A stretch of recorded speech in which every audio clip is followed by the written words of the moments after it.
So today we'll be doing a presentation on human nutrition and the digestive system. The presentation will include the structures and functions of the digestive system, processes of mechanical and chemical digestion, and the constituents of a balanced diet, including food examples of foods from each of the food groups. So the digestive system is also known as the gastrointestinal tract or the alimentary canal. Its main function is to absorb and digest food and convert it into usable energy. And it consists of multiple organs through which food passes and several accessory organs, which are organs which food doesn't directly pass through, but they are essential for digestion as they secrete digestive enzymes which we need to break down food. So the mouth begins the process of digestion. Teeth tear food into smaller pieces. The tongue rolls it round into a ball shape known as a bolus, and the salivary glands release saliva and amylase to start the breakdown of starches. Then we have the pharynx, which contains two tubes, the esophagus and the trachea, and also a small flap known as the epiglottis, which when we swallow closes to cover the trachea so that we don't have food entering the lungs. Next we've got the esophagus. This is a tube that carries food down into the stomach, and it moves through a process known as peristalsis, which is a series of wave-like contractions which pushes the bolus down into the stomach. Then we have the stomach, which produces gastric juices to aid digestion, and these are mostly made up of hydrochloric acid, water, mineral salts and enzymes. The enzymes secreted from the stomach are pepsin and lipase. These both work best in acidic environments, so the stomach has a pH of around about 1.5 to 2.5. Then we go on to the accessory organs. The liver produces bile, which is needed in the small intestine to neutralise the acidic chime when it enters the duodenum. Then we have the gallbladder, which stores bile until it's needed, and the pancreas, which produces further digestive enzymes, including amylase to break down starches and carbs, trypsin to break down proteins, and lipase to break down fats and lipids. So next we've got the small intestine, which is a site where further digestion occurs and most of the absorption.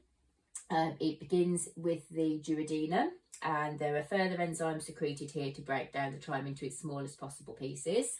And the small intestine also contains small projections known as villi, which increases its surface area and increases the rate of absorption. The other parts of the small intestine are the jejunum and the ileum. So the ileum then leads into the large intestine, which has a function of absorbing water and creating and storing feces. The cecum is the first part. This also contains commensal bacteria, which through fermentation help to produce vitamins B and K and also minerals such as biotin. So then we've got the ascending, transverse and descending colon. These all further absorb water and start the production of feces, which by the time they reach the sigmoid colon are fully formed. The muscular walls of the sigmoid colon contract to push feces into the rectum, which is where they're stored until they're ready for expulsion from the body, and they are expelled through the anal canal and leave the body via the anus. So mechanical and chemical digestion. Mechanical digestion is the process of physically breaking down food into smaller pieces, and chemical digestion is the conversion of complex food molecules into simpler molecules by the use of enzymes. These both begin in the mouth, with the teeth beginning mechanical digestion and salivary amylase beginning chemical digestion. So enzymes, these are specialist protein molecules which catalyse metabolic reactions, meaning physiological changes can occur faster. All enzymes have an optimal temperature of around 37 degrees, which is body temperature, but each have a very different pH level depending on whereabouts in the body they're found. Some need more alkaline, some more acidic environments.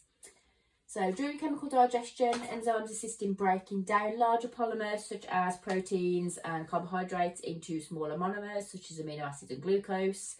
This is known as catabolism. And then the opposite of this is anabolism, which is building smaller structures into larger structures such as amino acids into proteins during protein synthesis. If we look at a few enzymes in a bit more detail.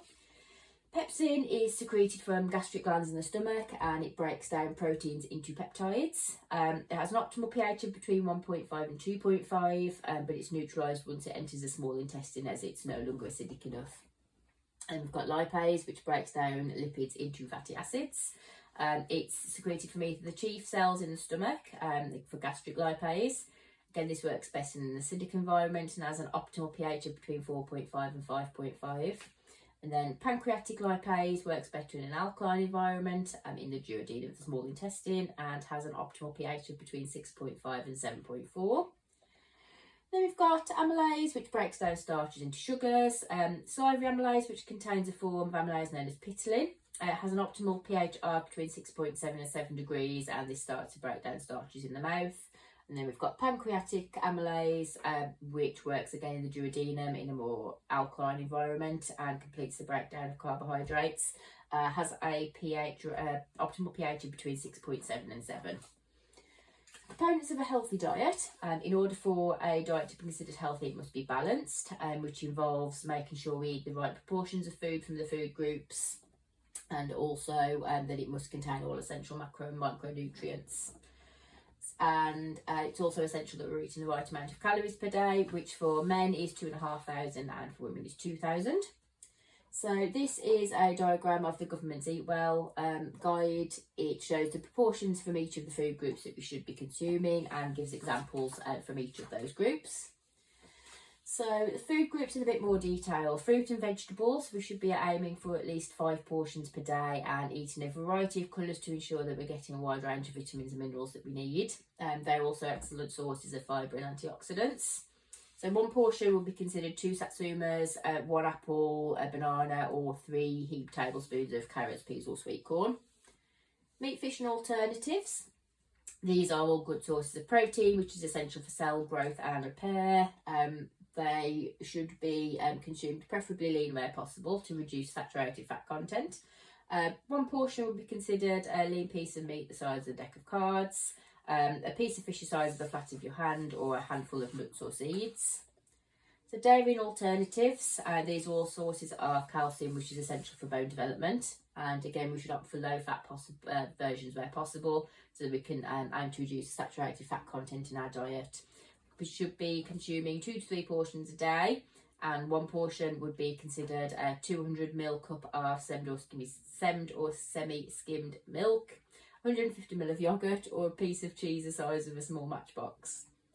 So bread, potatoes and other cereals, these are all sources of fibre and carbohydrates. We should be aiming to have whole grain versions wherever possible, as these don't cause insulin spikes, and also a form of slow release energy which help you feel fuller for longer.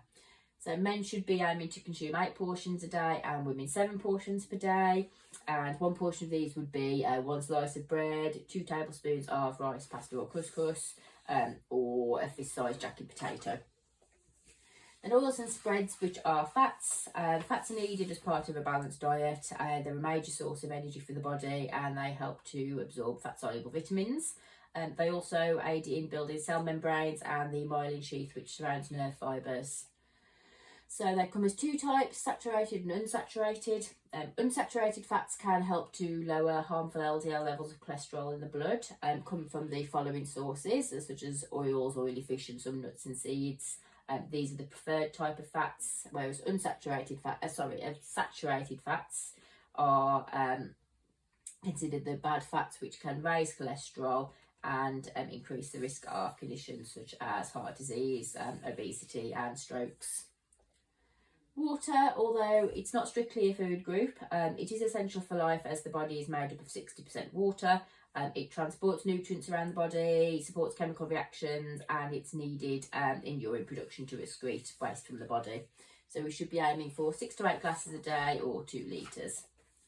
So in summary, the digestive system is a series of organs through which food passes. It begins at the mouth and ends at the anus, and its function is to digest and absorb nutrients from the food that we eat. 2 types of digestion are mechanical and chemical. Enzymes are featured in chemical digestion, and there are many enzymes involved, all of which have their own optimal conditions. And finally, a balanced diet is essential for health, which when we combine that with lifestyle choices and exercise, can help to decrease conditions such as obesity, type 2 diabetes, heart disease, and reduce the risk of strokes. Thank you very much.